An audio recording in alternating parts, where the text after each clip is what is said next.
Alright, it's time for a brand new harsh review.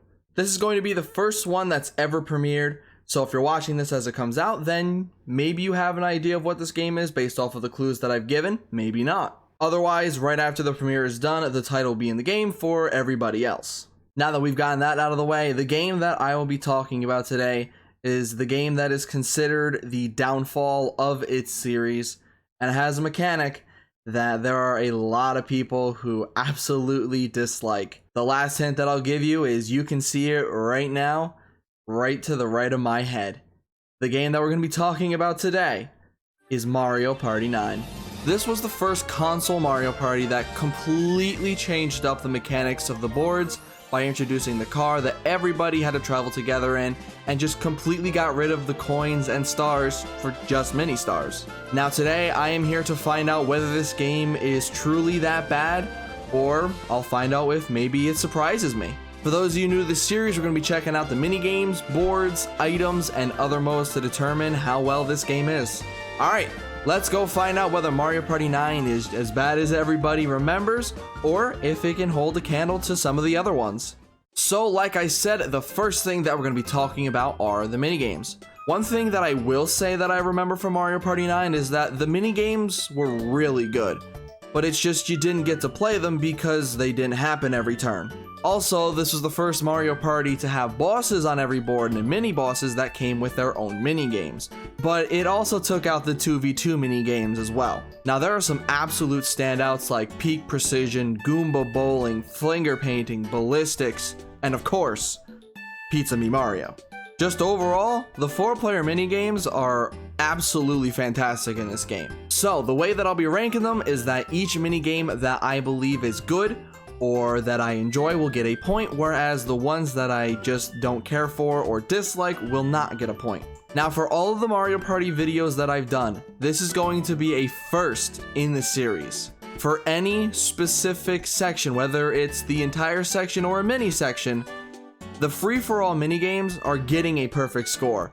I've never done that for any section of any minigames in any Mario Party that I've done so far.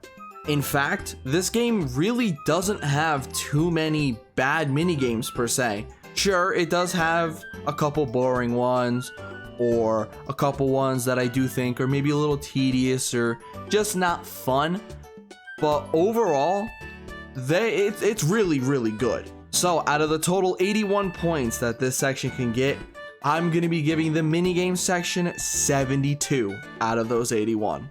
Next up, we're going to be talking about the boards, and this is honestly where it's going to get a little tough.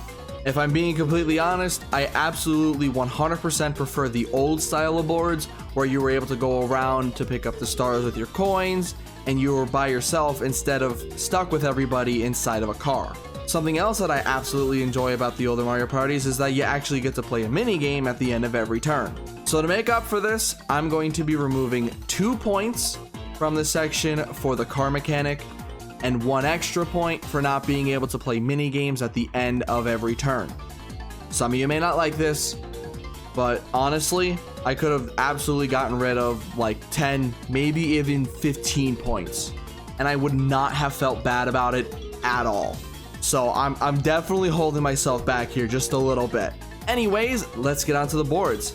They're each going to get a potential of 5 points, so let's move on to the first one, which is Toad Road. Now, Toad Road is honestly pretty generic overall. We have, you know, the normal grass fields. It has the Mario Party 9 carved out in like the mountains, and then the 9 is the island below. And then, being completely honest with you, there really isn't anything else to talk about this board. You're just rolling the dice, going through, you got your captain event, and that's really about it. There's nothing special about this board, so I'm gonna have to give Toad Road a 2 out of 5. Next up, we have Bomb Factory. The board's main mechanic is that once you get out of the first room, there's going to be a couple bombs that will explode on the person who rolls last to bring that number down to 0. And the person who does roll down to that 0 will get half of their mini stars taken away. Other than that, the captain's event is fine for this board, so I'm going to be giving Bomb Factory a 3 out of 5. Up next, we have Boo's Horror Castle. This board uses boos that will chase you down until either you get out of the specific section of the board or until they catch you. If they do catch you, then the one who is currently captain is going to lose half of their mini stars. I'm starting to notice a trend. Now, the one thing that I will say about this board that I absolutely do not care for is the end of the board. At the end of the board, you have to roll a 6 in order to get to the boss. If you don't roll it, then it goes down to 4. If you don't roll a 4, then it goes down to 2. And if you don't roll a 2, it goes down to 1. So you can get this done in one try, or you're going to be going in 4 to 5 circles. And honestly, going around in 4 to 5 circles isn't fun, so I'm going to give Boo's Horror Castle a 2.5 out of 5. Up next, we have Blooper Beach. The first part of this board will have you either getting mini stars for catching up to the dolphin or losing some if Sushi catches up to you instead. Once you get to the second half of the board, it is complete luck to see whether or not you're going to get mini stars when you pass the ones that are on the board or lose them because of the event that swaps them from either good star bits or bad star bits. Also, towards the end of the board, there is a secret area that you'll most likely end up going to because there's a good amount of lucky spaces that's gonna give you a good amount of mini stars too. So I think this board is overall pretty alright, so I'm gonna give this board a 3 out of 5. Up next, we have Magma Mine. Now, the first half of this board is pretty calm. You just get to go along, you get to choose left or right, and then you get to spin a wheel at random to see like what side that you're going to be going on. But it's once you get to that second half where everything just becomes so intense. Next thing you know, you have lava right up your butt and you need to get out of there ASAP, otherwise, yet again, you're going to lose half of your mini stars. And it doesn't make it easy because there are spaces that's going to increase the height of the lava if you land on them too. So yeah, this board is probably the best one. I'm gonna give Magma Mine a 3.5 out of 5. Next up, we have the Bowser board, Bowser Station. This board has 3 separate captain events, which is the most of any board. It also has the jackpot system that will add mini stars to the pot until either somebody lands on the lucky space to get it all themselves, or if it gets up to 20 mini stars or more, at least that's what I'm pretty sure it is, to start a mini game to spread out those mini stars. Overall, this board is pretty good too compared to the rest, so I'm gonna give it a 3.5 out of 5 as well. And the last board that we have is DK's Jungle Ruins. This board is about getting bananas instead of mini stars, and you are going to get a literal crap ton of them. Now, the captain events are basically the same thing each time with just very slight changes, but the lucky spaces are what you want because those will give you a good amount of bananas if you can do them right. Also, another thing that I like about this board is that every space is going to have either a good or bad banana that will give or subtract from your score, which I think is probably one of the more interesting concepts of any of the boards here.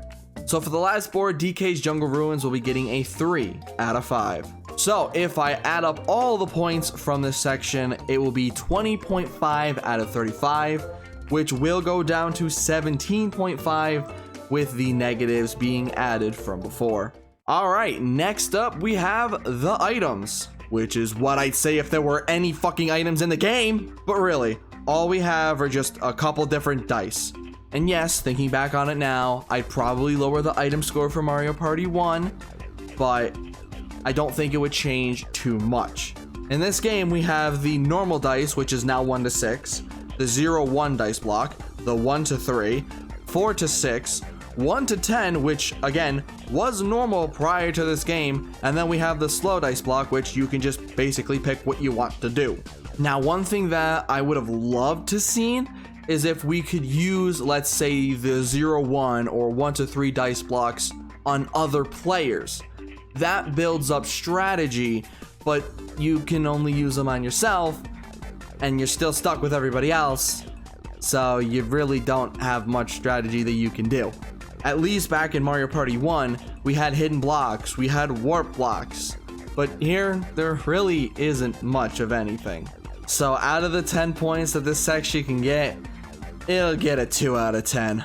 Alright, the last section that we're going to be talking about are the extra modes, which can get a total of 20 points. Now, like with the mini games, this is another good section of the game. Aside from the party mode, we have a story mode, which makes you go through all the boards like the other games have done. but they make it easier because you don't have to win the board necessarily. All you have to do is make sure that the quote-unquote bad guy doesn't win, which can make it a little easier just going through and not having to worry about playing the board 50 times. There's also a bunch of really good minigame modes like Step It Up, which is, you know, your normal get X amount of wins.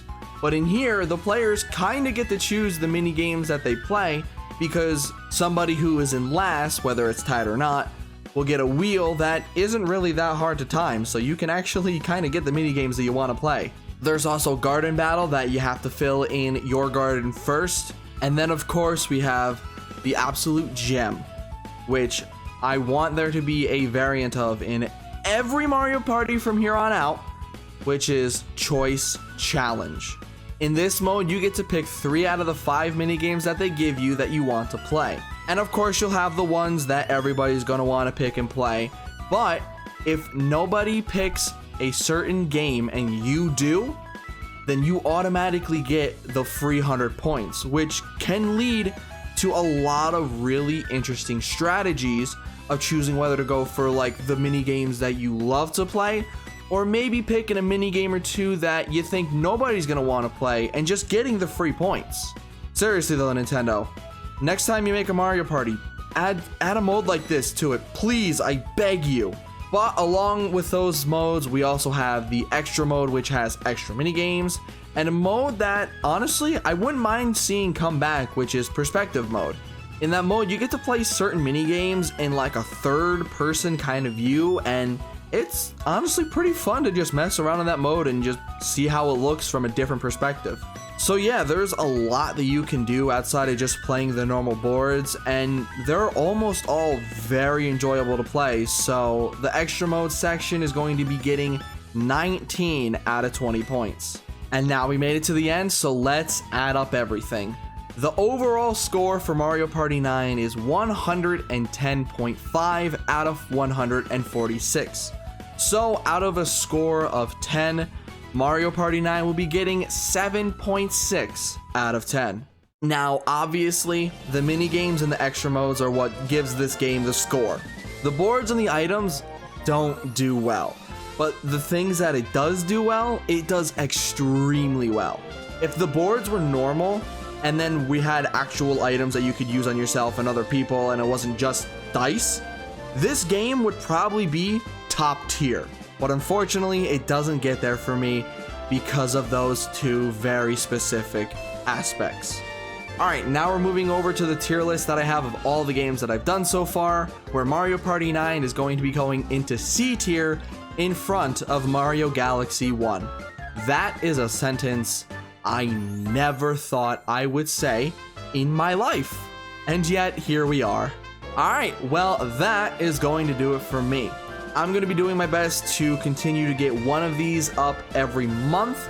If I can get 2, that's great, but I'm going to be aiming for 1 every month. So I hope to see you guys next month for the next one, or who knows, maybe sooner to see some other things that I plan on doing for either this channel or on my streams. Either way, thank you guys for watching, and I hope to see you all in the next one.